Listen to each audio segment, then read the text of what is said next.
Welcome back to the show, everybody. This is the the Upper Tier podcast, I should say.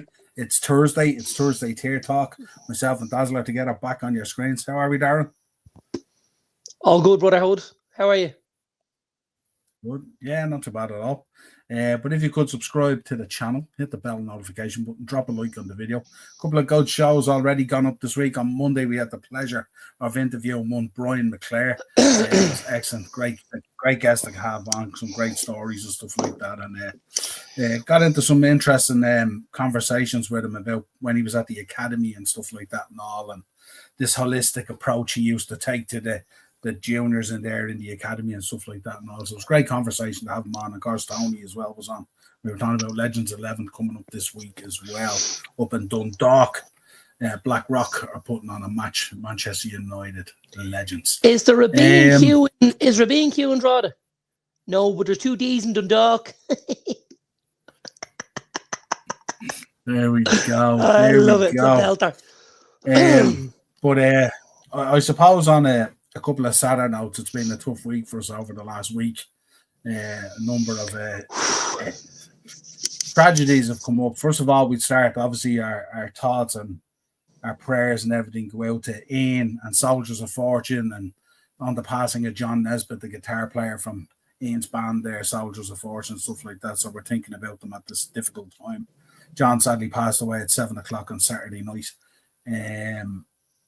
So very, very sad. So thoughts and prayers to John's family, his partner, Ian, the band, everyone who I'm sure are finding it very difficult at the moment to come to terms with this. I didn't know John. Excuse me. I obviously knew he was the guitar player from Ian's band, but I didn't know him myself. But I think, the measure of a person is what people say about you. And I was scrolling through Facebook the other day, and there was a Dublin Live had a post up about John. And I read down through some of the comments because obviously I wasn't familiar with John. And I read down through the comments, and I just thought, I'm a bit upset I didn't get to meet this guy. He seems like a really, really good guy. A lot of people had a lot of nice things to say about John. And, it probably just goes to show what kind of person he was and stuff like that. It's definitely something that I know when I've had loss in the past, reading those comments and reading what, your dad or your friend meant to somebody else, it doesn't make the loss any easier, but it can help you, find your way back to the road again, which is important. Yeah, absolutely. You could tell by the comments, how the outpouring and all, and how sadly he'd be missing, stuff like that. I only got to meet him once that night. We went to the Harbour Bar to that gig, and he certainly looked like a guy who certainly loved his music and loved performing and loved being on that stage and stuff like that. And Ian over the last week has spoken so well about him and how much loved he was and all that kind of thing. And also, just said we mentioned there. I mentioned it last night as well, and I mentioned it on Monday as well, because I know, sometimes Absolutely. These mentions go a long way and give you a bit of support, Absolutely. We also had a double tragedy, of course. Last week we got the news that none of us could believe that sadly Diogo Jota and Andre had passed away, sadly, in a car accident.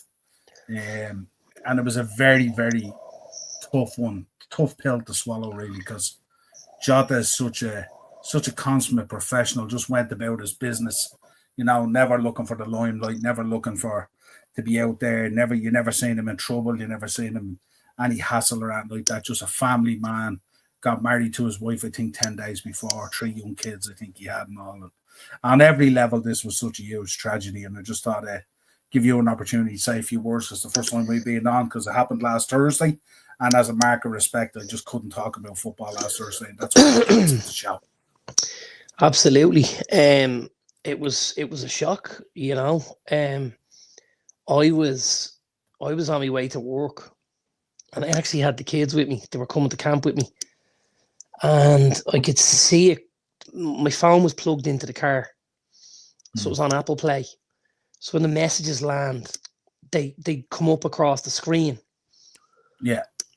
And the first couple of messages came in, and it was like talks on X and on Twitter that, Diogo Jota might have passed away last night, and you're kind of going, Jesus, is this some sort of, what's going on here? Because we've had this previously, and you're kind of thinking, hopefully this is just one of those cases of, somebody getting their facts wrong and stuff like that. And then it kind of became fairly evident pretty quickly that it wasn't. Mm-hmm. And it was just heartbreaking to see. Heartbreaking to, see the pictures and stuff like that. Obviously, we saw the pictures of the wedding and the pictures of the children and stuff like that, and his wife, and the pictures that we've seen over the last week and stuff like that with the funeral. They've just been absolutely heartbreaking. You know yourself, we're fathers, and thinking that there's 3 little kids now gonna go through life without that voice there for them is really, really tough. It really is. And he'd be a huge, huge loss. I think Liverpool have done a phenomenal job of, kind of doing the right thing by Diogo Jota. I think obviously, making sure that his family and his wife and his children were looked after is hugely important. And doing that as they did, and that was brilliant. And then I think to go and to honour him, because don't forget, like, we're talking about Liverpool Football Club. They're absolutely one of the biggest clubs in world football. And for them to decide to hang up one of their jerseys and to retire one of their jerseys as a mark of respect to one of their players, like, I think that says an awful lot. I really do. I think that just says, I think it speaks volumes for the club, and also for the kind of character that he was, that, he was very, very much loved and stuff like that. And, never a guy that brought the wrong kind of headlines to the pitch. It just seemed to be, he wanted to be a guy that could get on the pitch. He obviously had some issues with injuries and stuff like that, and he just wanted to get on. He wanted to play. He wanted to put his best foot forward and show everybody what he could do. And he looked like a great sort of character. And it's just going to be so tough, I think, for the squad and for the club this season. Even with the new faces and the freshening up of things like that. I think it's going to be tough for a little while. Sometimes these things can galvanise you. And I think that has to be the hope if I'm a Liverpool fan. But also, there's a lot of people over that in that dressing room are going to look around at each other, and they're going to feel like there's a part of them missing. And I completely understand that, and it's going to be tough. It'll be interesting to see how Liverpool start the season. I think that'll tell us a big part of how it's going to be. I think if they can start well and they can build momentum, they might be able to get themselves up and G it up and say, you know what, we need to do this for him and for his family and for his kids. But I think if it's a slow start to the season, I feel it could hamper them. Maybe, for the course of it, and that's tough as well, because obviously you guys have gone out this time and and made changes and spent the kind of money that Liverpool fans have been asking for a number of years. You go and make the changes, you bring in your Kirkes, your Frimpong, your Verts and stuff like that. And then all of a sudden this happens and you just think, wow, this is, it's so poignant. It's tough. It's tough. Yeah, I think it's the tough thing about it is it was so tragic on every level. Just getting married to his childhood sweetheart, 3 young kids, just after winning the Premier League, just after winning the Nations League with Portugal. Life for Diogo Jota couldn't have got any better. There's no way it could have got any better. And just the freshness of coming back in, the new changes in the squad, coming back in, seeing fresh faces, defending the league, looking forward to hitting the season running, on the back of, officially becoming a husband and all, and, marrying your sweetheart and all, and how amazing he must have felt. And then obviously having a bit of a lung operation and the doctor advising him not to fly, that he'd need to drive and get the ferry home. In order to not, potentially suffer a clot or something like that, some sort of health scare while on a plane. And the advice that the doctor gave him ultimately drove him to his death, really. it's a weird one. It's just so strange on so many levels. It goes to show you that, you know, when your time is up, your time is up, and Absolutely. it's obviously mapped. You know what I mean? Because there would now be no reason in the world whatsoever for Diogo Jota to be driving a Lamborghini from where he was all the way up to get a ferry to Plymouth at Santander to go back to be going back into pre-season. At what point would that ever happen? You know what I mean? You know, and to do everything right and to avoid the potential for something going wrong after having an operation. And ultimately that advice leading you to the tragedy of your death is so sad in so many ways. And the outpouring has been amazing. You see all the flowers and the scarves and the messages, and they did a wall there beside Anfield on one of the houses. They're going to put a mural up of him. And all the fans, what they did was half the house they did in black brick. They painted the bricks black, and everyone's writing messages on them with markers and pens and paint and all. So you can, and the messages are going to be kept, and then his mural will be over it and stuff like that and all. And it's just, and then every second, obviously me being a Liverpool fan on X, every second video that comes up is Diogo Jota arriving back for training last season and all his highlights throughout the season and everything else and all that kind of stuff. And it's just surreal. There's so many things, and I firmly believe this, and you know, everybody has different beliefs and stuff like this. And I think we're all here for a purpose. I think God has use for all of us. We'll never know what we were here for as individuals. Possibly later on, people will realize that's why he was here. He was here for this reason. He was here for that reason. You know, when you look back at your Einsteins or people that have invented things, Alexander Graham Bell, all of these kind of people, right? And I think, like, I look at the way things have gone at Liverpool over the last couple of months, and you're watching their number 20, and you're watching the part he plays in lifting the 20th title. And of course, his last goal for the club is in a Merseyside derby. You know, when you're going, lads, if Hollywood writes this, I'm not sure it's believable. But we saw it. We all saw it with our eyes, you know. And then to think that a couple of months on that he wouldn't be here at all is just it's unbelievable. And you know, and that's not to forget his brother. Because that's who could easily get lost in the mix here. Such a tragedy. Absolutely. You know? And I mean, like, for again, we're parents, we have children. I hope, and I'm gonna knock on every piece of wood in this room. I never know what it's like to bury a child, but those people had to bury two on the same day, and I just imagine that their world is like nothing we'll ever see. And you know, you have to remember how lucky we are. It's just so sad. And I have to say, I just want to make a point as well. Like, you never know how powerful content creation is, and doing a YouTube channel, and we sit here on Thursdays and we have our chats and all. But I have to make the point, Joanne there in the chat, who's here every week, sent me a private message to make sure I was okay. And so did Warren. So big up to both of them, you know. In the chat bars, evening lads, what's the crack? Such a sad loss. Yeah, absolutely. We also want to send our thoughts and prayers to Ian Rush, who at the weekend as well lost his brother Gerald. So that's why he couldn't attend Diogo's funeral. He was attending his brother's.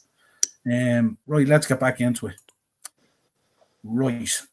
World Club Cup. We haven't really spoke about this much at all, and it seems that it has kind of come and gone. I was, excuse me, I read something in a group earlier on, and it was, there's about 60 lads in this particular group, and somebody said, has this World Club Cup passed without anybody watching a minute of it? And the general consensus seemed to be, yes, it did.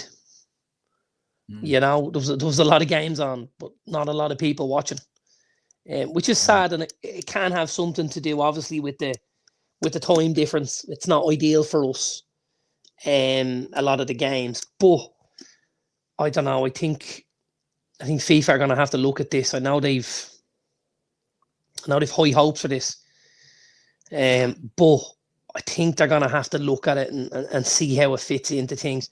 I do not envy Chelsea making it all the way to this final.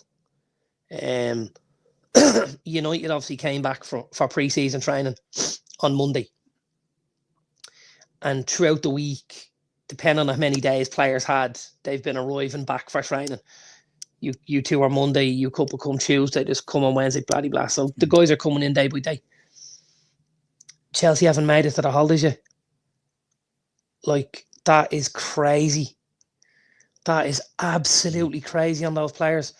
Like, for them to go to the World Club Cup, come back, and like, if I'm a senior player at Chelsea, how long do I want off? Do I want 3 weeks?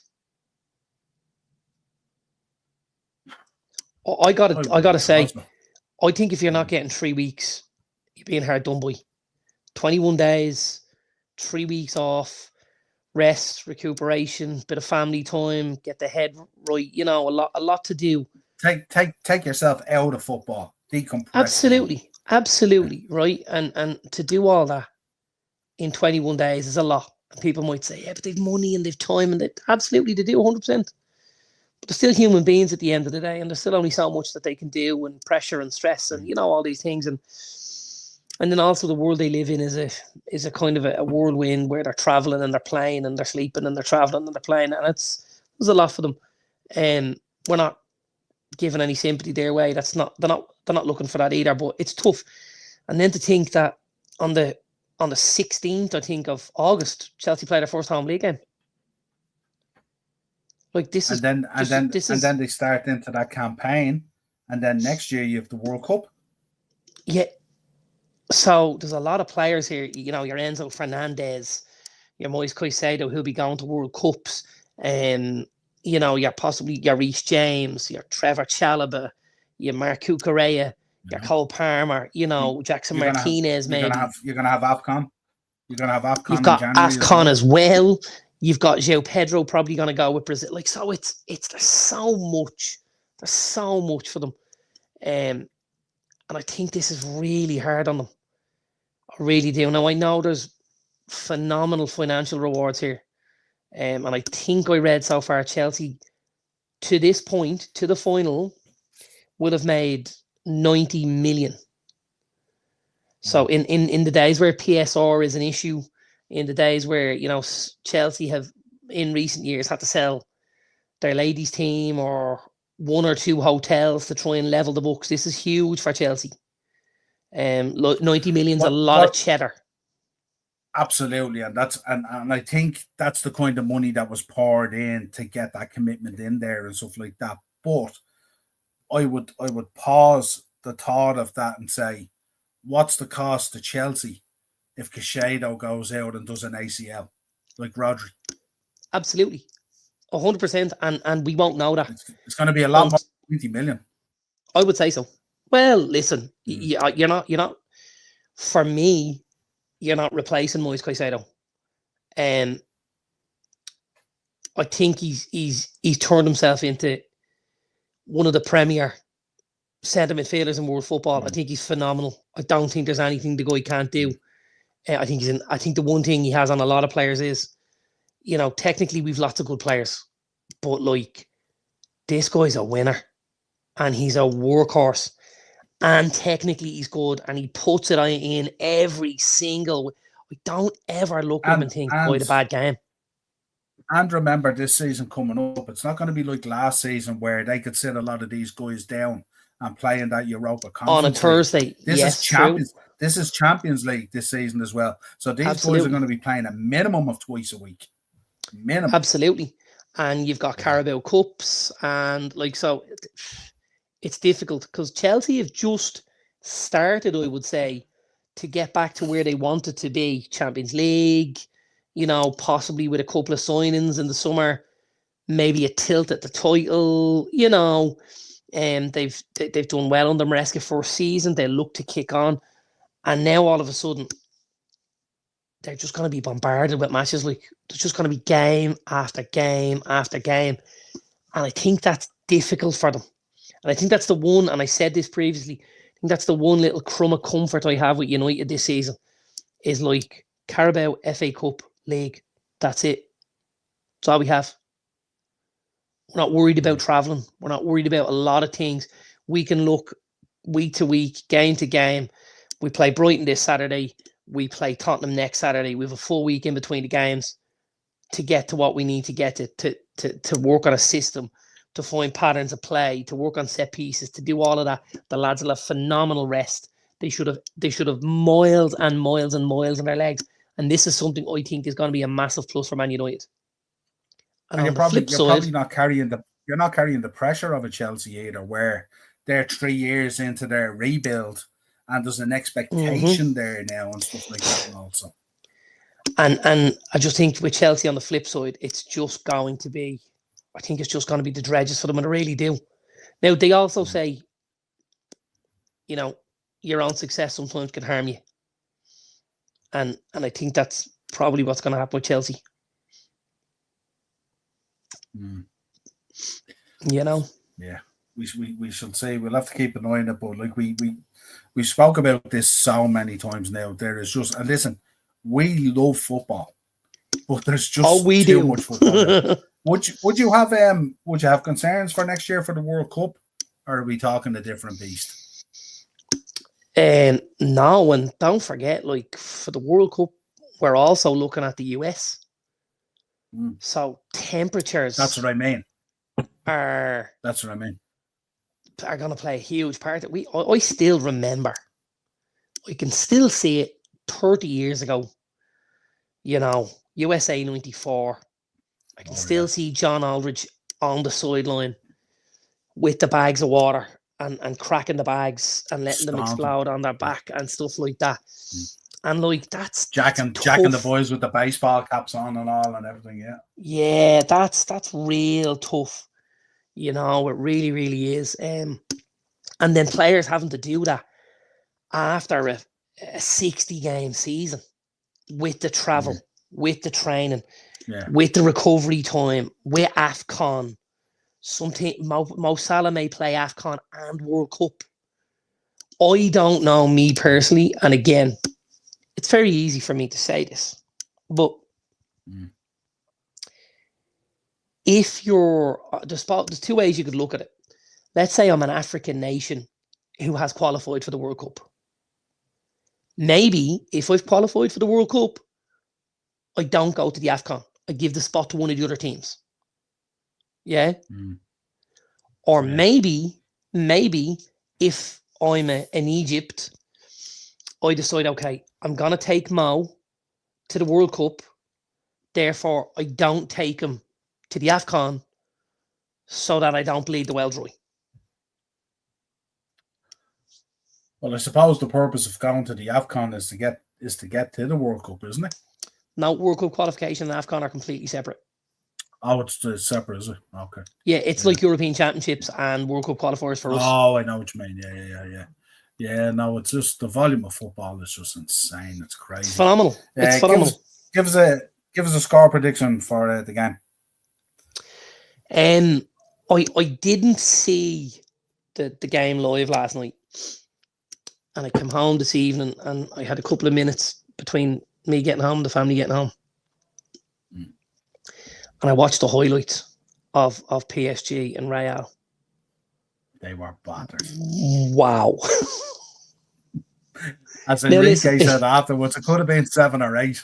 Here's the thing, right? Like, I don't think Madrid covered themselves in any glory at all. They were very Sunday League about the way they went about some of the things defensively and stuff like that. And there was individual errors and cough-ups of balls. But, like, at one stage I looked at it and I thought, is this PSG or the Harlem Globetrotters? What am I watching here? Like, you're going from Doué to Kvaratskhelia to Gonzalez or Ramos to Dembele, you know, and it's just one to the next, and and Bradley Barcola, and it's skills, and it's high tempo, and it's two touch, and they're just blitzing Madrid.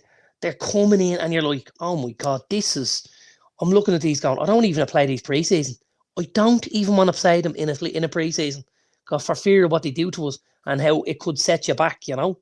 It was just unbelievable. The talk I read this morning is they're looking very akin to that great Barcelona side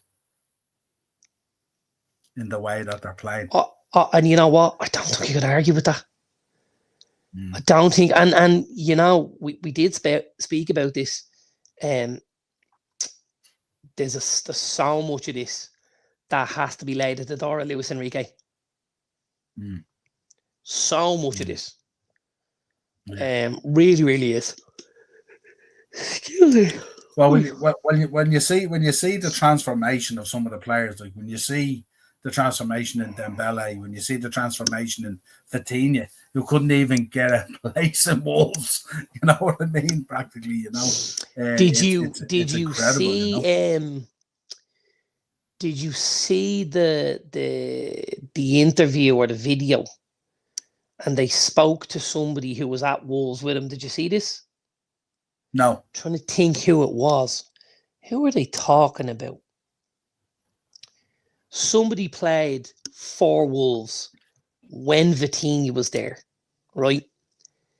And he wasn't getting game time. And he turned around and he said to whoever it was, Wolves weren't making the signing permanent. And he was heading back to Portugal. And he said, no. He said, I'm going to go back to Portugal. He said, I'm going to get a year under my belt. And he said, I'm going to go to one of the biggest teams in Europe. He said, and I'm going to ball out. And the guy he was talking to, who was at Wolves with him, I'll think who it is in a minute, just turned around and he said, I've never seen anyone so confident about something. He said, and I looked at him and I was like, this kid must be taking the magic mushrooms. Like, what is he talking about? He hasn't had a kick here. And he said, went back to Porto, all of a sudden, balls out. PSG are putting money on the table. He's making the move. Then he's in a Champions League final. And all along, he says, this guy was right. This guy put his hand up and said, I'm going to do this. And I just thought, unbelievable to have that kind of confidence in yourself. Arsenal now linked with Nicholas Jackson, yeah. Did you give us a score prediction now? Did I give? I didn't give you a score prediction. I am going to say, I'm going to say 3-1 PSG. 3-1. Chelsea been playing well. Yeah. Loads well. And loads of respect for Chelsea. But loads of respect for Chelsea. They've been flying. They've been defending well, keeping clean sheets, scoring goals, great performances. I just don't back anybody against PSG at the minute. I just can't. You know? Yeah, absolutely. Although we beat them. First leg. First leg. RVA. First leg. They only beat what's in front of you. Yeah. Now, here, let's talk about this guy. This guy hung up his boots at the World Club Cup, and I'm sure we want to talk about him. Muller. What a player. Talk to me. Fabulous. Absolutely fabulous. There's two things here that, you know, one sits really well with me and the other just itches me a little bit about Muller. Obviously, I think it's phenomenal that he's a one club kind of a guy, you know, in an age where it's happening so less and less and less. 756 games, 250 goals, 233 assists. He has been phenomenal for Bayern Munich and for Germany. Absolutely phenomenal. And I suppose that the one thing that kind of itches at me a little bit is we thought we had him at one stage. Yeah. At one stage, that's right. He looked like he was coming to join Louis van Gaal at United, and like that was we were like, wow, we're getting Thomas Muller, really? Like he's leaving, and it gets closer and closer, and you're like, oh my god, like we're gonna, and then it doesn't happen, and you're like, sugar plums. But in the same sense, I kind of felt the same way about Schweinsteiger, and it didn't really strike the chord the way we would have wanted with the injuries and stuff.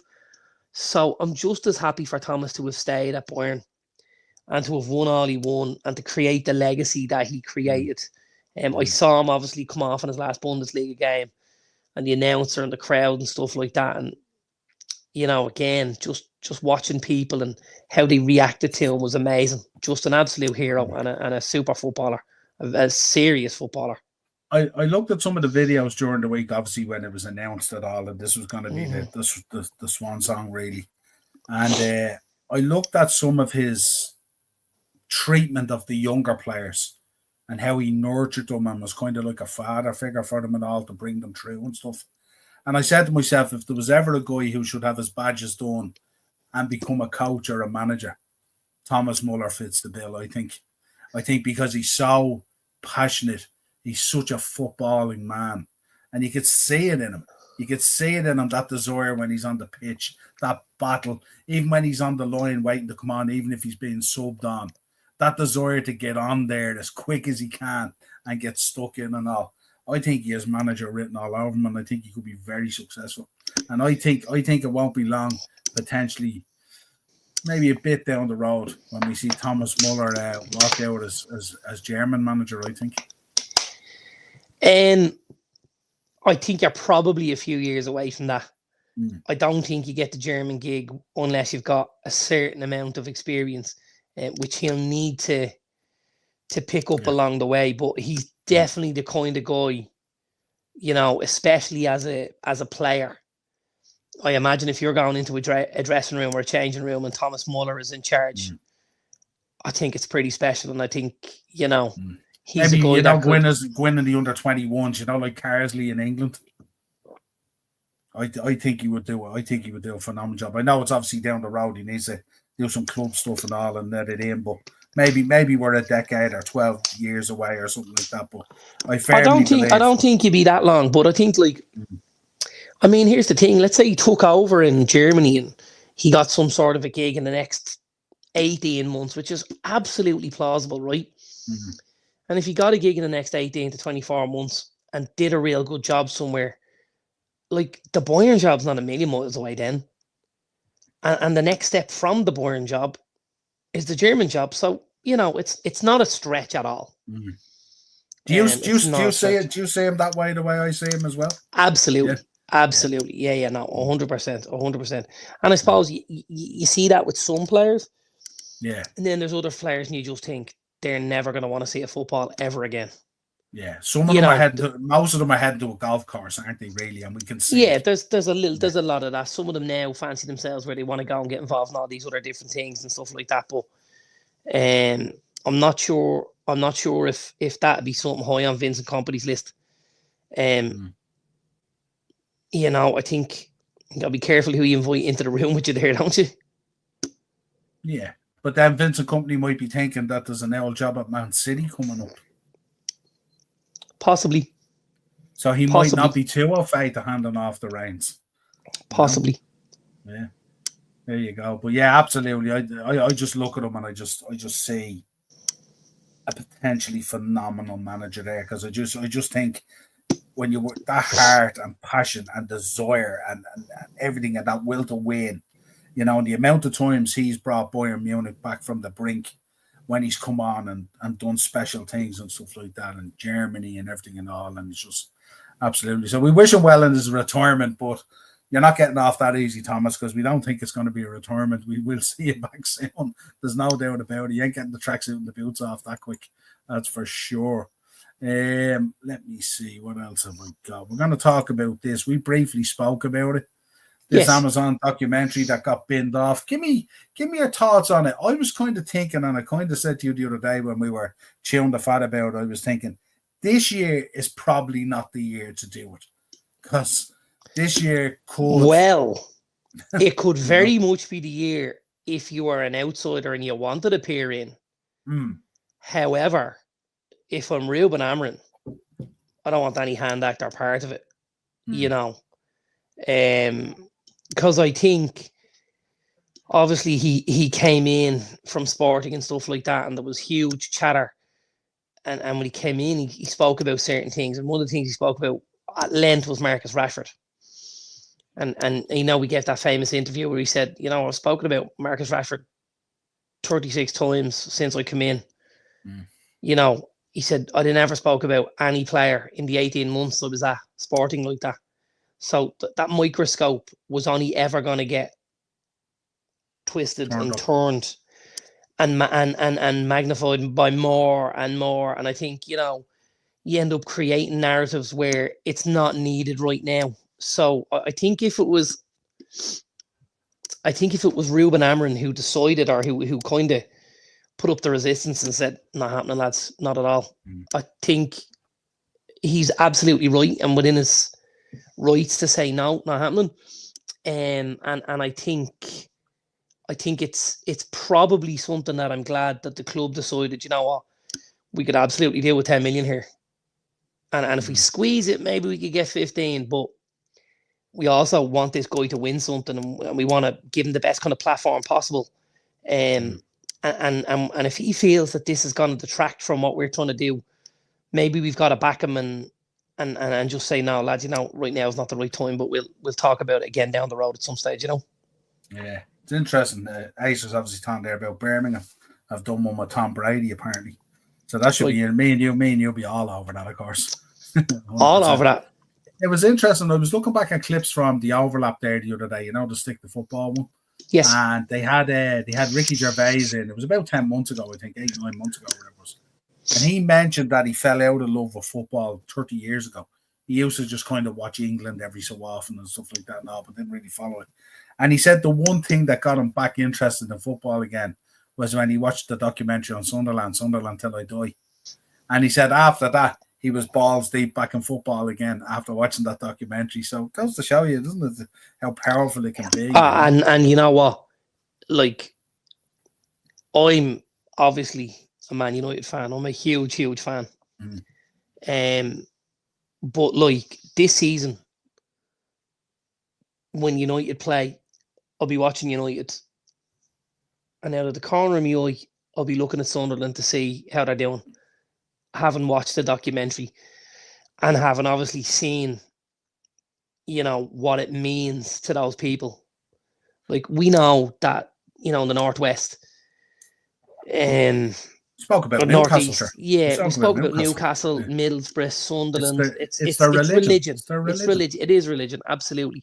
And you know, to watch the lads and just their enjoyment out of getting a win and the sadness out of a defeat and stuff like that, and the roller coaster they've been on with owners and coaches and managers and bum players, and then getting reasonable players and having to ship them out for money, and you know, it was a saga, but it was brilliant. It was gripping. And it was really amazing. And now, you know, all season I'd been saying to you, Sunderland, you know, and then you're getting to you're miles off there. And then you kind of, they managed to get up, which again, I didn't think they would. My heart said Sunderland, my head said Sheffield United, but they just turned it on the day and they were unbelievable and stuff like that. What a turnaround. What a turnaround. And I just thinking this is going to be epic for Sunderland. And actually, I don't know whether you've seen this or not. I took a little screenshot earlier. I didn't know we would talk about Sunderland, but I took a screenshot of today's news. Yes. The one from today. I don't know. What was the one from today? The Adingra. Well, he's obviously part of what the larger, what they're trying to do. But like, if you look at the list, so they spent 23 million on Enzo Lafay. He's come in from France on a permanent deal. They've brought in Krislin Siddiqui, for 17 million. And they brought in Lamine Diarra, 31.5 million. Right? They've brought in Roman Talbi. This is the Moroccan kid has come in from France. Yeah. And he is tipped to be one of the biggest players. He came in he came in, he played for Club Brugge in Belgium. But he had come from France initially. He went to Club Brugge. He just changed nationalities. He was a French international at underage level. He's just qualified for Morocco at senior level. And he won 8 man of the match performances last season and won all sorts of plaudits in Bruges and played in the Champions League and stuff like that. Then you've got Reynaldo, the boy they cast from Atletico Madrid on a free, and then possibly the deal for Simon Adingra. So I mean, like, that is, they spent 23 and 17, 40, 31, 71 and a half, and they spent nearly 120 million on 6 players. And not only that, it's been done in a very quiet way. Unbelievable. Like, you know what I mean? Because there's no one sitting back here tonight thinking Sunderland have signed 6 players. It's been kept very low key, I think, and maybe for good reason, you know. So maybe they've done a great job, and hopefully, you know, for those fans, it lands and it works the way that it could work, you know, because you could be looking at one of the young up and coming sides there. Also, they've got the boy Chris Rigg, who's a serious footballer. They at the minute they've managed to hold on to him.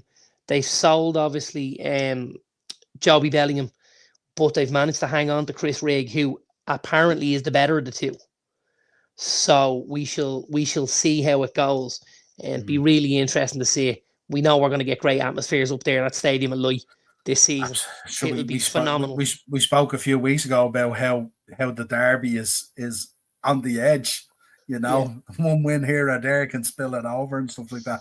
And you know what I like? What I really like is, I like when clubs come up and they do something, and they spend ambition, money, and they show a willingness to want to stay in the league. And ambition. We're not just taking the money and waiting and keeping it in our bank next year till we go back down.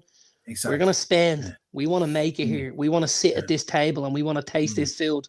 And, you know, we've said it time after time. This is what we want. And this is what football fans deserve. You know, like, this is what fans deserve. And this is what really irks me about, you know, and Norwich. Yeah. You know, when they come up like, to the league. You can't go through a playoff like that to then go, fuck you for 12 months. And spend 30 million. And you're like, if even. You know, you're not getting a decent right back for it. Well, like, what are you know, whereas these boys throwing the money at it and going, listen, we're having a go at this. It also looks from the list that they've done a bit of scouting. That there's a absolutely done a bit of scouting here, and they're buying young, top talent. And this is where I think they've been very clever. They've spent at a level that if things don't work out, they can ship out and maybe double the money on. Yeah. You know, it's a very sustainable model for them.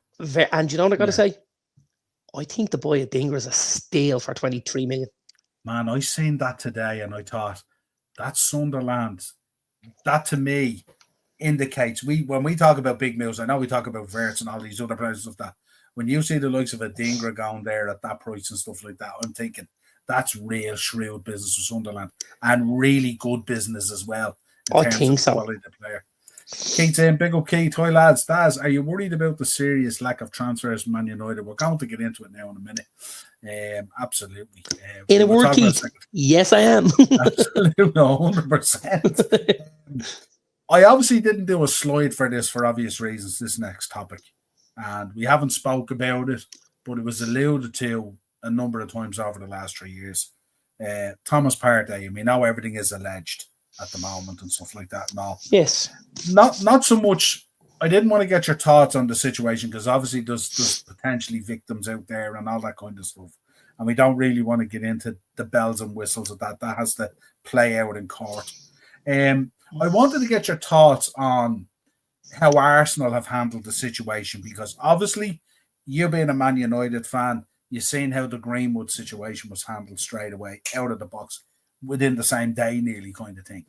I wanted to get your thoughts on how you feel how Arsenal handled the situation, and if it was you, how would you have done it differently, or would you have done it differently?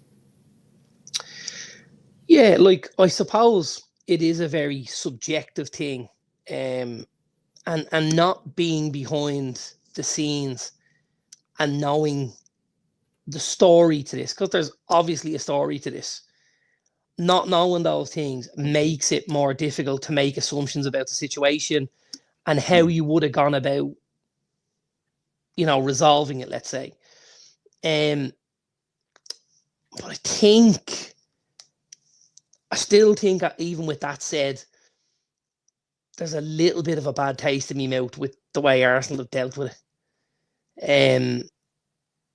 Like we're talking about possibly 7 times this guy has been bailed in a 3-year period. As a football club, I think you have a duty of care, that the people that pull on that jersey represent the values and the morals of your club. And of course, while you want to support your teammate, of course, because it's all alleged and no one knows, absolutely, and it has to play out in court, but it's still that little bit of uncomfortableness, isn't it? It absolutely is, absolutely, and like I don't know, was also a massive player for them for the last 3 seasons. Yeah, like probably played as many games as anybody for Arsenal over the last 3 years, I would imagine. But as you talked before about players, you're not going to take him out of your team and replace him too easy.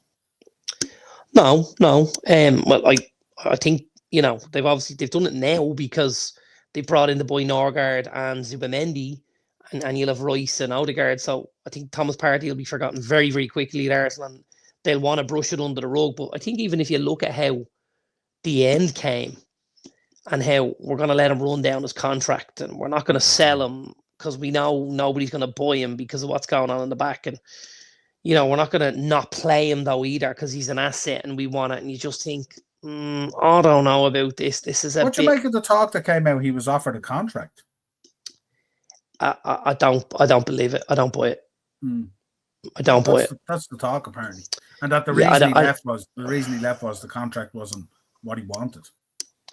I don't know now. I don't know. We're not there, but that would seem very strange, wouldn't it? And are we suggesting he's a man who gets upset when he doesn't get what he wants? Well, there's certainly a suggestion or an alleged situation there. There certainly is, isn't there? There certainly is, But are we thinking here that like if he had signed up to a new contract, that they would still be playing him all the way up to the court case? Surely not. Surely not. But again, who are we to say? I don't believe if this is too many other clubs, it goes this way.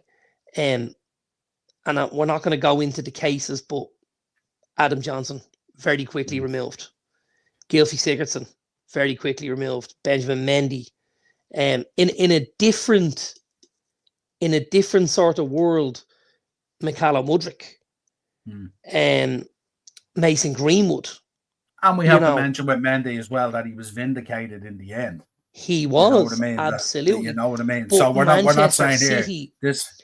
But Manchester City and their owners decided that, well, whether he is, innocent or guilty, or can be proved innocent or can be proved guilty, we're not happy to have him here at our football club because he doesn't align with our values. Now, is that because, Man City are owned by people from the Middle East and Arsenal are owned by Americans? Is that just a coincidence? I don't know. Like I expect that if I play for a Newcastle, if I play for a PSG, if I play for a Manchester City and I play under one of those regimes, I imagine behind the scenes there's conversations about how you hold yourself, how you carry yourself, and how what you do represents us as a club and us as a state. Code of contact, but sure, look, how many times do we hear now that when people are buying players, that they go right down into your family tree to make sure that your values and everything else align with the values of the club and what the expectation is. That you don't bring in some guy that down the road might become something a psycho and a bad apple or something like that. No. Absolutely. And you know, they do a lot of that. I mean, how many times have we heard of different managers, Alex Ferguson, Jurgen Klopp and all, going to players' families' houses to have conversations with parents and brothers and sisters and everything and all to make sure that this is the right fit. Yeah. You know, so yeah. It's I don't want to touch on it too long because obviously it's an ongoing thing. Absolutely. The timing of it was kind of weird as well, wasn't it? You come out of a contract and suddenly then the charges are brought, you know. But and all of a sudden he's not an Arsenal player, so it's not Arsenal player. Yeah. You know, it's and Thomas like Partey. I've been bailed out 7 times, like in 3 years. Like I mean, how long does it take to gather the information to create a case? You know, it's there's a lot. It's a tough one. Yeah, it is. Sure is. Yeah, absolutely. I want to get your thoughts. Right, let's talk. Let's finish up with some transfer chatter. Arsenal. Let's start with Arsenal because we're here anyway. Obviously, Kepa's in the door. Zubamendi's in the door. They confirmed Norgard today. Yeah. Little kind of a hitch on the Victor Yorke's deal, and then they're kind of, what have you made of this Madueke move? And they're looking, and Chelsea are squeezing here for 50. They're not taking the 45 and 5. They want 50 and 5, which is, to me, it's just fair play, Chelsea. If you think you can get that, fair play.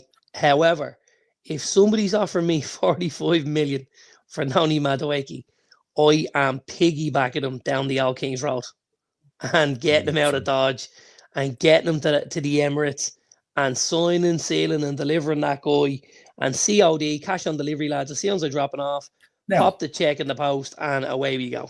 You made a comment earlier there about clubs ownership and stuff like that. Yes. So on one side here we have Todd Bowley and Blue Yes. and on the other side we've got the Cronkies. Yes. Why do you feel this relationship is there between Arsenal and Chelsea? Because I would view, I mean, whatever you want to think about the North London derby, I mean, to me, it's Arsenal and Chelsea there in London, really. And then Spurs is kind of the historical kind of thing. Why do you think Arsenal do be in such a hurry to provide funds to Chelsea in the way that they do? We've seen it with Havertz. We've seen it with Jorginho. Now we're potentially seeing it with Peter Cech, William Gallas, Raheem Sterling. Like Raheem Sterling last year just sat on the bench for the whole season, like. You know what I mean? And now we're looking, and the talk, I think Ace just put in the thing there as well. Apparently they're now linked with a move for Nicholas Jackson. I don't know. But like, I mean, does this not feel a bit weird or a bit fishy or a bit strange? I don't think it does, only because I kind of believe at times teams can be a bit lazy with certain things. And they can look at what's close, what's around them. Now, obviously, like, you're not necessarily getting somebody out of Spurs and getting them into an Arsenal team because that's crossing the divide. Where I think looking the other way, David Luiz as well. I think, you know, if you look at from the other way and you go, well, you know what, we can take from there. There's a lot of that movement happens in London. You know, you look at Fulham. So Chelsea give the money, or Arsenal give the money to Chelsea, yeah, and Fulham give their money to Arsenal. Reece Nelson, Emile Smith-Rowe, Bernd Leno. Like, do you know what I mean? So there can be Alex Iwobi, there can be, this kind of circle where we look at certain areas to pick up players, But when we look at the Arsenal situation, and we've analysed this now to the death since Arteta went in there nearly, and it's extremely obvious if Arsenal want to be successful again, the kind of things they need to do. Who is waking up in a bed in the morning time, getting out, putting their slippers on, having that bowl of cereal and thinking, you know something, Madueke is the answer. Let's get that in there, 45 million. Who? And like Bertha's gone in there. He's supposed to have gone in there to bring a reality check to the situation and kind of, maybe dampen down the power there that's Arteta a little bit. Who was thinking this guy? And then, of course, what I was thinking, when I heard they were going in for Madueke and they'd lodged a bid and it was going to happen, my first thinking was, there's a boy in there extremely talented called Ethan Nweri who hasn't signed a new contract yet, who may fancy going somewhere to play football. Well, because it doesn't look like Arteta wants him to play. Well, he definitely ain't staying at Arsenal if he's going to be behind Bukayo Saka and Noni. Like, that ain't happening. For me, the boy Ethan Nweri is already a better footballer than Noni Madueke. So, if I'm Arsenal and I've got steak, why am I buying burgers from Chelsea? It doesn't make sense to me. No part of it makes sense to me. Exactly. To be honest, it really, really doesn't. So I'm kind of a bit stumped for it. Now, here's the one thing I will say. If I thought they were going to buy Madueke and maybe play him on the opposite side, I would say, maybe,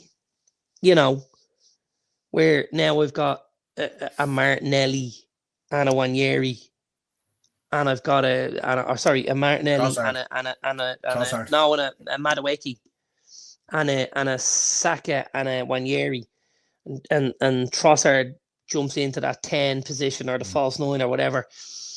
Like, they're adding a little bit of depth to their squad. They're probably getting a certain amount of goals and a certain amount of assists with Madueke, but I still just think it's bizarre. But I spoke to my cousin Paul. He's an Arsenal fan, and he did say, when I said, "What are you doing with Noni?"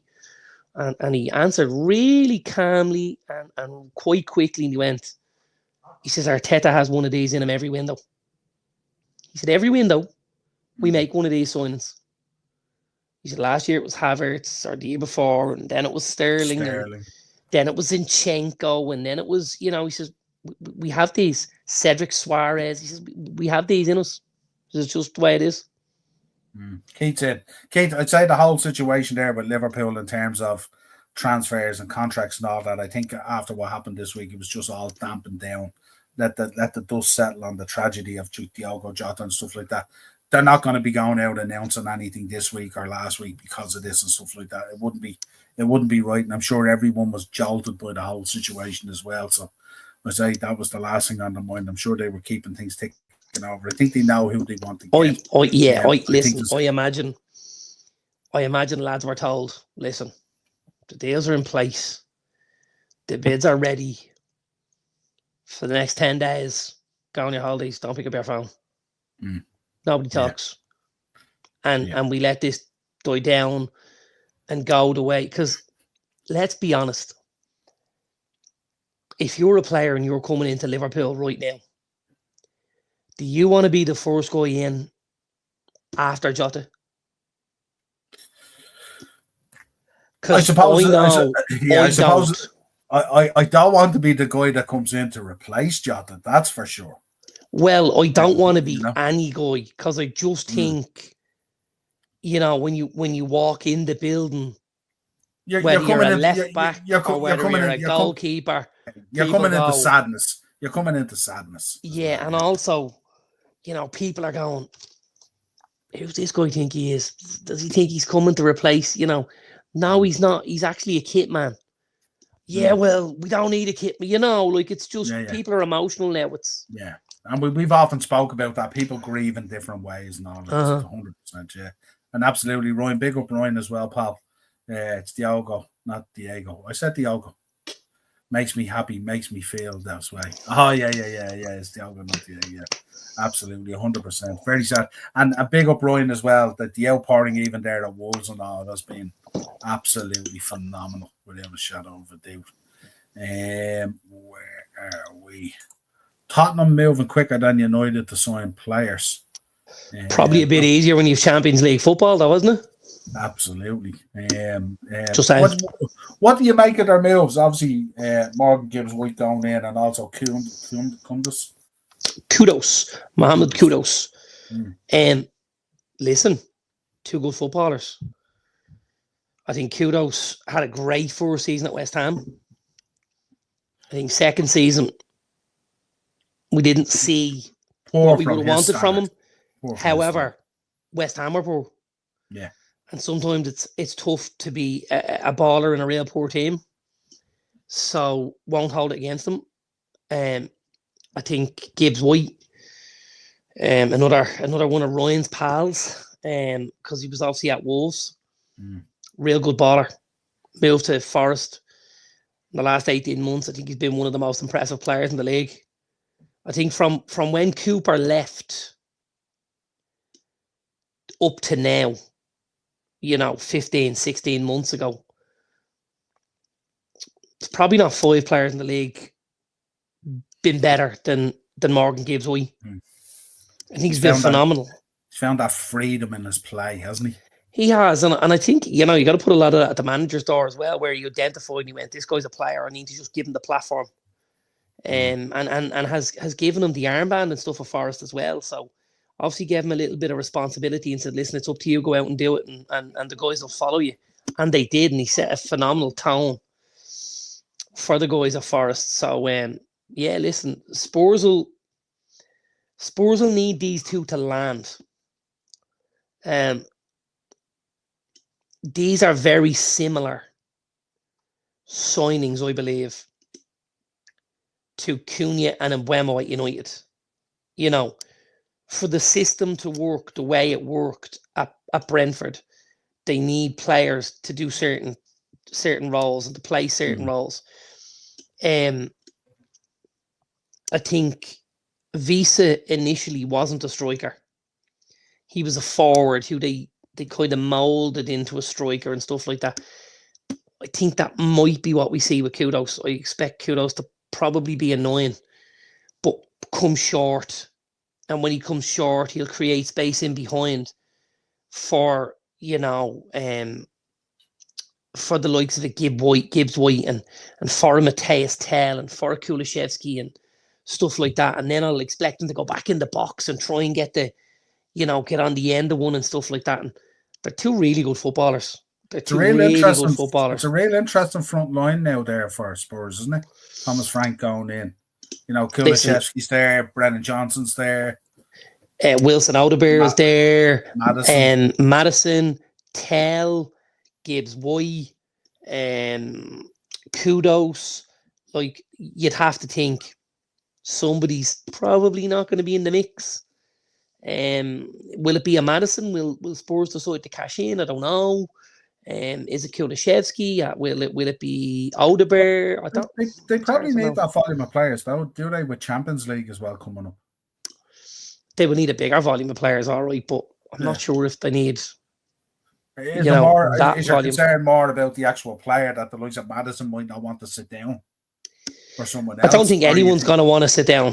Anyone worth their salt should want to sit down anyway. I think if you're happy to sit down, I think it's different if you're a Wilson Odebeer and you're just coming into the team and kind of getting your footing and stuff like that. You need trajectory, so you need to play games. If you're not playing games, you can't take things to the next level. So I think that's important for him. Obviously coming back from his injury and stuff like that. Kulishevsky at times last season was excellent, but again, at other times he looked disinterested and stuff like that. So there's a bit to be done with him. I think Madison, the injury thing's really important. They have to sort that out. My biggest issue with James Madison, and I know Roy Keane has obviously had a few issues with him, and I'm not a Roy Keane fan, so that's certainly not where it's coming from. I don't know what James Madison is. I don't know what he is. And, you know, like, well, okay, he's definitely not a 9. He's definitely not a 6. Is he an 8? Possibly at a stretch, but I don't think he's combative enough to be an 8. Do you know what I mean? I don't think he wants to go and do the dirty work of an 8. Is he a 10? Yes, possibly. But I think if he's a 10, I want him to create more. I want him to be assists. I want him to, to do stuff like that. He's not a 7 or 11. He's not a wide player. He gets lost out on the wings. He needs the ball at his feet. And will Spurs under Thomas Frank, because don't forget, Brentford didn't play with a 10.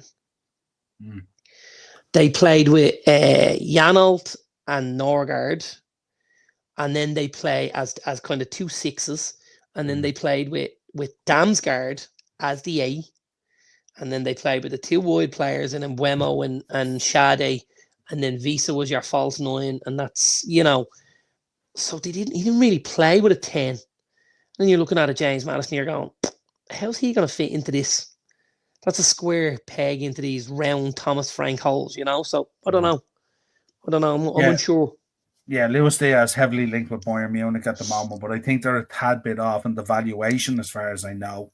But I did read today, I think Pledigol or whoever it was were reporting that Luis Diaz had actually handed in a transfer request. So we'll see what happens there. And Liverpool obviously being heavily linked with Rodrigo as well. How do you feel about that? Is that something you could see could have happened? Diaz leaves the building, Rodrigo comes in. Possibly.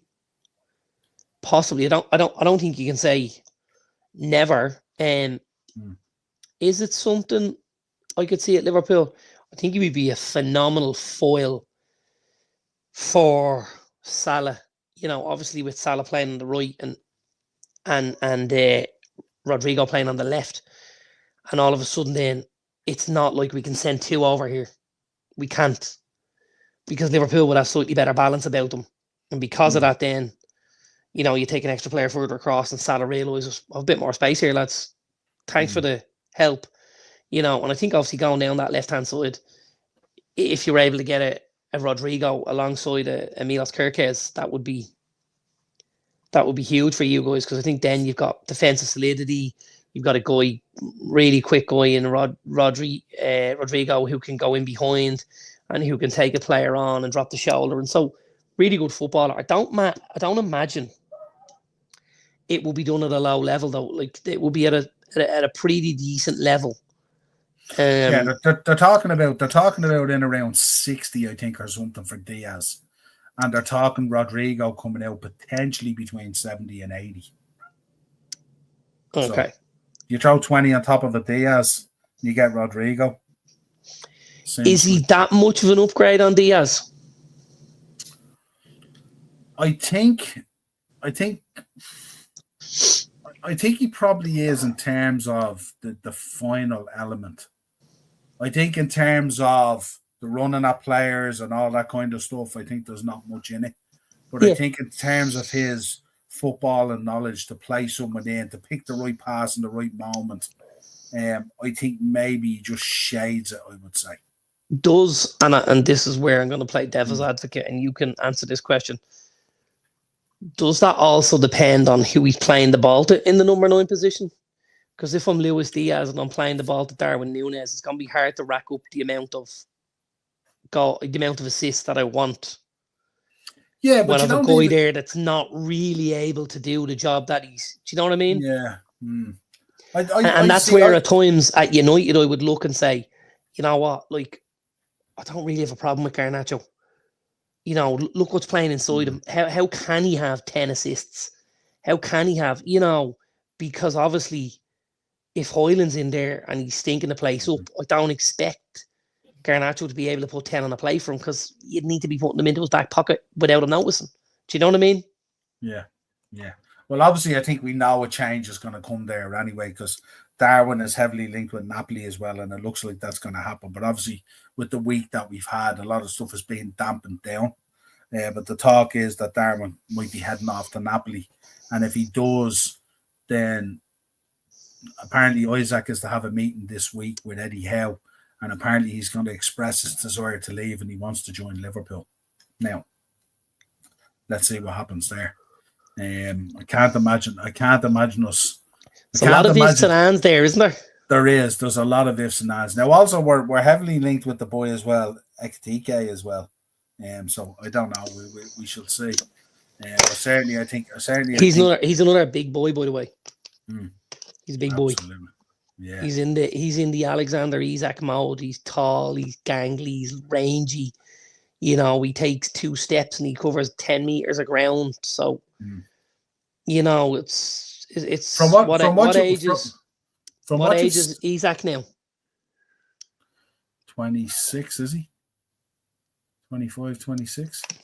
Is that all? I don't think so. I'm not too sure. Why don't I have a little look here? You have a go there. I think I would have never said he was that young. However, I'm open to persuasion on it. Maybe he's older. Maybe he's 27, 28. I'm not too sure. We got it here. So, Isak is...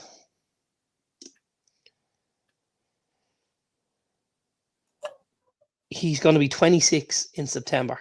Yeah. You figured he was older? I had 27, 28? 27 anyway.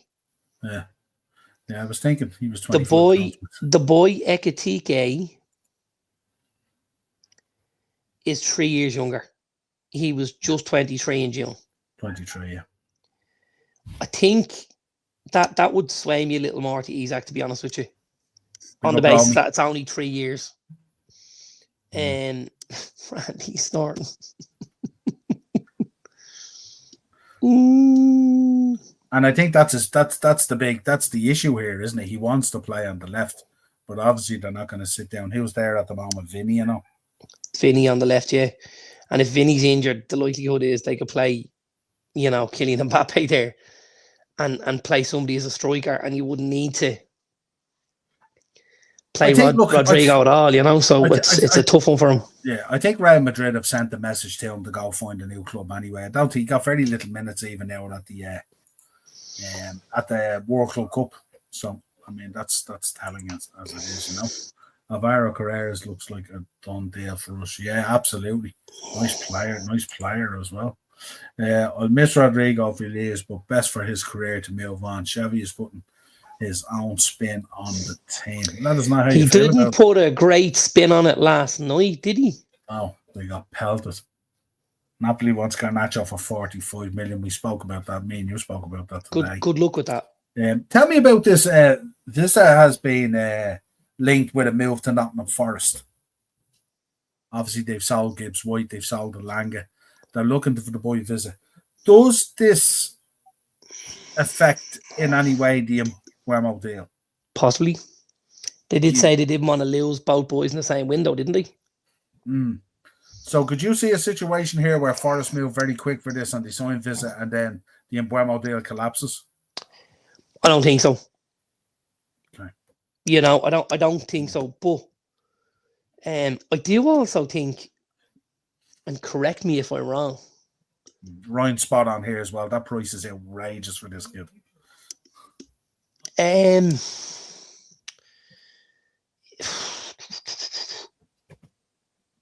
don't know with Ekitike. Like, I think the ceiling is massive. It's massive. Don't forget, at that stage, PSG weren't what we're looking at now. Like, what would he do in PSG now? For my money, he'd be outrageous, you know. However, I think what I was going to say about Visa was Gibbs White and Visa are certainly not like for like. Like, you've Gibbs White leaving the building as a 10, you know, a tackler, a ball winner, a guy that dribbles with the ball at his feet and gets defenders to come out and create space, and then he pops balls in behind, and you get Alangas coming in, and you get guys coming in behind it, and then the delivery for Chris Wood and all like that. That's not Johan Visa. Not even close. Not even close. So when I'm looking at it and I'm like, Forest are going to replace Morgan Gibbs White with Johan Visa, I'm like, well, they're definitely not, because he's a completely different player. Completely different. Do you know? Yeah. So it would be a absolutely. strange one if they try to replace him with Johan Visa. That's not to say Forest won't try and sign Johan Visa and play him, outside of when Chris Wood is playing and blah blah and stuff like that. So that's well and good. That's fine and dandy for them. What's your feeling? I read a report, I think, tonight before we went on the show that Garnacho is heading back into training and he's going to be training with the first team. Just a couple of weeks ago, we had him wearing the Rashford jersey and bit of shit housery going out on Instagram, stuff like that. But I read. Where did you see he was going back to train with someone? I read it on. I know the United Stand, I think, reported on it, and one or two others. And I don't think it didn't seem like it was outlandish in any way, stuff like that. But apparently, he's going to be welcomed back. There was uproar about it that apparently he's going to be welcomed back in. People were going ballistic. It was being reported because of the the Rashford jersey and all the other shenanigans and stuff like that. I'd be very surprised to see him. Have a go there yourself and see if there's an update on it, but that's what I read. Xabi Alonso will be sacked. See it here, yeah, 2 hours ago. If this is true, has been allowed back to train with the team at Carrington. What are your thoughts on this sound off on the comments? This makes 100% sense to me. This is protecting the boys' valuation. Well, this is what I was going to say, and if this is us opening the door and saying he's not a problem, he's a good guy. He's not a problem. He's a good guy. So that we can eke 60 million out on Napoli, then fine. Like, what's the difference? You know what I mean? Yeah. Yeah, absolutely. I mean, Alonso's going to need a little bit of time, but I think yourself with Real Madrid there, it's there's a demand there. Apparently, I should say, Tottenham want to visit as well. Real Madrid gives nobody time, Randy. It's time now, or he gets sacked. Randy, by the way, is Romy, by the way, folks. I feel in my water, Xavi will only get a year with us if lucky. I hope I'm wrong, but Niall, I did say wanted Iriola. Yeah, absolutely. Yeah, absolutely. And Ryan G, we're rootless. We're rootless. There we go. 100% Randy. Yeah, absolutely. What else we need to? What's else out going on out there that's big transfer wise? Let me see. Obviously, there's Arsenal, what they've done. I think João Pedro's debut the other night was probably, a big step forward for Chelsea after putting the money down on the table and stuff like that. From to come out and ball out the way he did against Fluminense was huge. Looked like he belonged in that Chelsea side. Dogged, determined, and took the goals very, very well. So I think that's huge for Chelsea as well. Newcastle obviously getting Elanga in is massive. I think there's a couple of things for me. I think Forest selling Elanga and Gibbs White would be a huge worry for me. Huge. If I'm a Forest fan and I see Anthony Elanga leaving for 55 million and I see Morgan Gibbs White leaving for 60, and I know they've just sold somebody else for 15. Like, it's nearly 150 million out the door. What are they bringing in to balance the books here? Because they're losing a lot of quality. Now, they may not be losing Murillos and, Matsels and Milinkovic and stuff like that, but they are losing big players. Gibbs White for me is a massive loss. He's a massive loss. He was everywhere for Forest. He was literally like Ryder Rovers. He took goal kicks, free kicks, throw-ins, penalties. He was winning the ball back. He was creating. He was scoring. It's like, These guys had a big part in the success of Chris Wood's last season. Absolutely. Wood. Yeah. The two boys, if you look at how many goals Chris Wood scored, that the assist came from either Anthony Elanga or Morgan Gibbs White, I would say you're at about 80 or 90%. I would have thought so. Which means where are the goals coming from this season for for Chris Wood, you know? True. Well, I could see Hansi Flick slapping also this season. He's side piece. Man, I'm worried. You're worried. You're worried. There we go. One of the best midfielders in Brazil can play as a winger also. I think he will be the Cunha replacement. There you go. You're talking about, have you heard of this guy? Is this the guy you're talking about? Jan Arias. Yeah. Shane Army Yeah. of him? He played in the Club World Cup. He's there quite a while. He's a good player. I don't think he's anywhere near the Cunha level. Anywhere near it. Has played a lot of his football as a 9 as well for them. But I don't necessarily think he'll be able to do the job that Cunha did for us. What do you make of, like, obviously Liam Delap going in there to Chelsea, and obviously now Joe Pedro going in, Yes. Nicholas Jackson already there. Yes. What way do you see that playing out, or what do you think the thinking is behind that? I don't think they've bought Joe Pedro as a 9. Okay. I think they've bought him as a left-sided forward, where he's going to hassle and harry and go at guys and have energy levels. And I think you're going to probably see, you know, a Pedro Neto on the right, a João Pedro on the left, a Palmer in front of an Enzo and a Caicedo, and then a Delap and Jackson trading places. You know? I don't know if you've seen the match the other night against Fluminense, but Jackson picked up the ball on a breakaway on the left-hand side, and he had the easiest ball to square to Cole Palmer at the back stick. And he took the shot on, and he had no angle to take on the shot at all. Simple slide past the Palmer, it was a goal. And Palmer was kicking the shite out of the goalpost and screaming at him. And I think at this stage they were either 2 or 3-0 up or something like that. But there was war going on. Palmer was absolutely roasting him. Thankfully, I don't live in those dumps, Randy. Mate, I'm in Shropshire, which has some very nice areas, doesn't it? Sure does. So, and that's the way you're saying it play. Okay, what else? What else are we gonna look at? Finish up with something.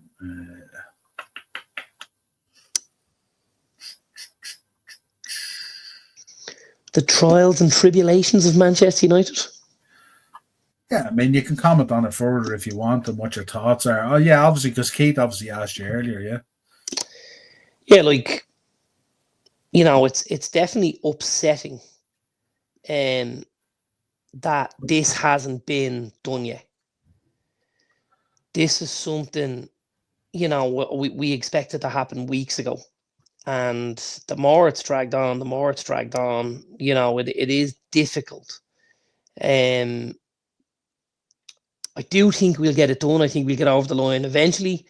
I think he'll be on the flight when we go to New York on the 27th of July or whatever it is, which is, you know, 10 days away or whatever it is. 2 weeks or whatever, yeah. Yeah, so I do think he'll be there. Now, I am, you know, a little bit bemused, and this was a story I picked up earlier on from the United stand and from Mark Obridge. You know, that United are advertising for a head of recruitment halfway through our most important transfer window in decades. Yeah. It's like sending a strongly worded letter to an asteroid after it's already hit the planet. The damage is done, mate. We're late. You know? Do you think this is a reaction to not getting the lap over the line? Because he was obviously the one early you were nailed onto, and obviously he made the decision. No, one way or another. I don't think so. I don't think having a senior head of development or recruitment and stuff like that guarantees you that Liam Delap says, I'm signing for you boys. You know, because I don't necessarily think you can guarantee anything. We've gone, you're going in for a player, and you know, we didn't really. We also didn't have a bid on the table at any stage for the lap. We were having contact with the lap to see, you know, could we be in the conversation? And the lap said, you can absolutely be in the conversation. And Newcastle want to be in it, and Chelsea want to be in it, and yourselves, and that's fine. And I'm going to tell you where I want to go, and then when I tell you where I want to go, it's up to them to go and get the deal done with Ipswich. So us knowing that we weren't the chosen ones meant we never actually put a bid on the table for the lap. But like, we've lost out to signings to Chelsea before. It's not, you know, because we didn't have a director of recruitment in place. It's because Chelsea's in London, you know, and it's because of the lifestyle and, you know, the proximity to the South Coast and how you can get to Europe so easily, and the Channel Tunnel and all of these things. And a massive contract. And a massive contract. 7-8 year contract probably as well. Yeah. And that's why we lost out to Chelsea. So, you know, and also they've got Champions League football and we don't. Yeah. So I don't think we lost out to them because of the director of recruitment not being in place or whatever, you know. But I do think if you're halfway through a window and you've only really nailed on one of your targets and you're trying to get your next target done and it's stalling badly and it's, you know, and then we still need to get others in and out of the building and stuff like that, and it's really difficult to get it done, and do you then want to have something up to say, we're hiring? We've seen in the past that teams can get in players even without Champions League football. Because there's a belief there that they can kind of bounce back within a year or two, whatever it is, and probably return to European football and stuff like that. Well, do you think some of the knockback you're getting at the moment, do you think it's related to missing out on Champions League football and that big night against Spurs and stuff like that? Or do you believe people are looking at it and they're going, how the season played out and how United looked, obviously being down in 15th, or is it a combination of the two? What knockbacks did we get? Well, you know, I mean, you've been linked with an awful lot of players that are kind of now gone elsewhere. I'm not saying you bidded for them, but there was a lot of talk there. I mean, we've spoke on podcasts. You were talking about if you had a Cunha in there and a Buemo, and then maybe up front you had a Victor Yorkes or whatever it is, or an Usman or whatever it is. I know you didn't bid for them and stuff like that. Yeah. But I mean, clearly they're not going there, I would assume, at this stage. I'd say they probably understand that financially it's not viable. So it's not really on the table at all. Now, if it's not on the table at all, they're not knocking you back either, because it's not on the table to start with. You know, the likes of Liam Delap had a choice and he decided, I'm going to Chelsea. You know, and that's, again, he could have chosen Newcastle, obviously another Champions League team, but they're in the northeast, where he went, I'm going to go to Chelsea because it's in London and it's nice, and I'm going to get a big contract over a 7-year period or whatever, and there's a lot of security and stuff. So I get that. I don't think we've been knocked back too often. But you know, the discussion we had earlier, like now you're, you know, whereas you might have gone in slightly upbeat into the summer thinking, right, well, if we can link back in there with Amrin, Victor Yorkes or whatever it is, right? And now the discussion is Calvert-Lewin, Jamie Vardy, Callum Wilson. It's a massive disappointment. I don't think that's down to, you know, the project, the manager, anything like that. That's purely and simply down to finance. Do you know, and the priority positions at United so far has been to get those two number 10s in, to get Mbeumo, to get Cunha. They're the first two we wanted, which leads me to believe he thinks he can possibly get away with either Hoyland Xerxes or Cheeto Obi as the 9, provided he has these two 10s and Bruno at 8 and somebody backing him up. You know, and that's the only assumption I can make. But how do you feel about that as a fan? Yeah, like, it's tough because obviously I want us to go out, and there's probably 10 positions I'd like us to strengthen in. But knowing that we don't have, I don't think so. I seen him linked with someone the other day, and it wasn't United. There was a whisper there the other day, but I think it was shut down very quickly. Yeah. I wouldn't expect that. I would think, that for me, even if we talk about strikers, for me personally, if it means we have to wait till the next window for a striker, I want to keep her first. I want a lad that knows how to use his hands at the back and that makes the 5 lads in front of him go, and relax. And the boys that are there at the minute, that ain't happening. So on my list, if I'm going Cunha and Wemo, we need 2 10s. We have Dorgu and next for me is the keeper. I believe, rightly or wrongly, I think Hoyland's probably third choice for me at the minute. I think with what you've brought in Mbeumo and Cunha, guys who both-footed, can go inside, can go outside, have pace to go in behind, can do quite a lot. I think that brings Joshua Zirkzee massively into the to the fore to get game time as a 9, because I think he gets in as the 9, he drops off, he drops short, he brings centre backs with him, and he creates space in and around and behind him. And we saw at times this season, Joshua Zirkzee was unplayable at times. And he at times, before he went on that injury and stuff like that, he was really looking like a guy that we were gonna hold some hope with. So for me, that's where I would be looking. I'd be saying, you know what, I think I'll run with Zirkzee. If you're asking me, who do I think would be more of a liability in my team, a Joshua Zirkzee as a number 9 or an Andre Onana as a number 1, that's a real easy answer for me. If I look at that team sheet on the first day of the season against Arsenal, and I see Zirkzee 9, Cunha and Mbeumo 10, but I see Emi Martinez in goal. Martinez or one. I'm all right. I'm okay. Yeah. I'll do. Yeah. I'm fine. I understand Rome wasn't built in a day.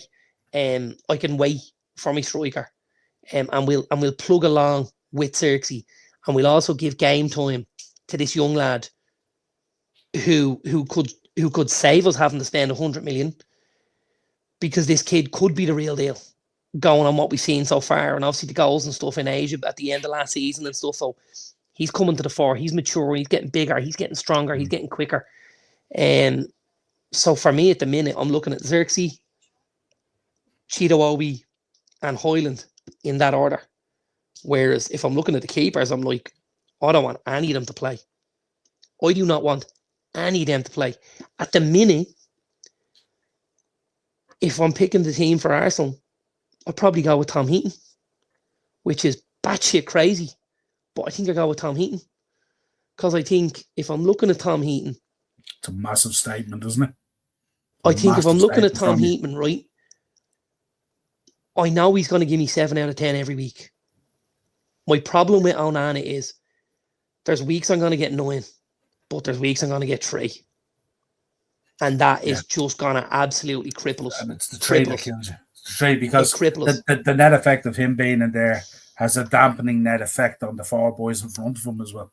The 5, because of the system, 5. The 3 centre backs and the wing backs.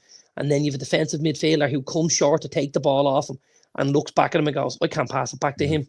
This is going to end up in, So the striker thing it's not ideal. But again, for me, the goalkeeper thing is a much bigger issue. Much bigger. Yeah, absolutely. Yeah, it's a big conundrum there at United at the moment, isn't it? It's going to be a very interesting window. Sloy goes in. What's happening? You got any views on here? Well, you're watching us, so that's more than enough for us. Be enough of that, like. Absolutely. Yeah. Yes, that's really it. Until next week, see where we stand. We'll have a winner of the Club World Cup. We'll be in the height of pre-season. Hopefully, we'll start getting some of these here we goes, because a lot of it's kind of been interlinked and woven and rounded and stuff like that at the moment. So, wasn't Monaco looking for Onana? Monaco were looking for Onana. He'd be there now, I'd say. I'd get Van der Sar out of retirement. He did well at Soccer Aid. Yep. Listen, so there was lots of talk of David De Gea and everything and all, wasn't there? Right, folks, that's it. this week. If you could subscribe to the channel, hit the bell notification button, drop a like in the video. And of course, check out the other videos from this week. We did a good wrestling one last week where we previewed all the shows coming up. And as I said, on Monday, we had Brian McClare in Man United and Celtic legend, of course. There's just on the Embuemo and Visa thing. There's something from The Athletic, and it says Nottingham Forest have had a fresh offer for Brentford's Johan Visa rejected. Visa, the scorer of 19 Premier League goals last season, has been valued at more than 50 million by Brentford. Yeah. The 28-year-old Congo international, so he's 28, so he's old. Yeah. The 28-year-old Congo international remains a target. They had a £25 million bid rejected in January, and they've gone back and had a second bid rejected now. Did it say what the second bid was? It didn't, but it does say that Brentford are looking for 50 million. That's a chunk of change, man. A 28-year-old. But the market's mental. Congo international. 50 million. The market has gone bananas. There's no doubt about it. No, thank you. No, thank you. Yeah. Not today, folks. So you have more confidence in landing Brian and Embuemo. There we go. Yeah. We shall see.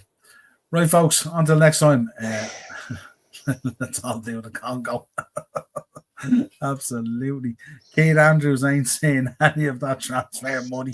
I heard he was going to try and sign Damien Duff from Shells, but he was going to play him on the right wing instead of as an assistant manager.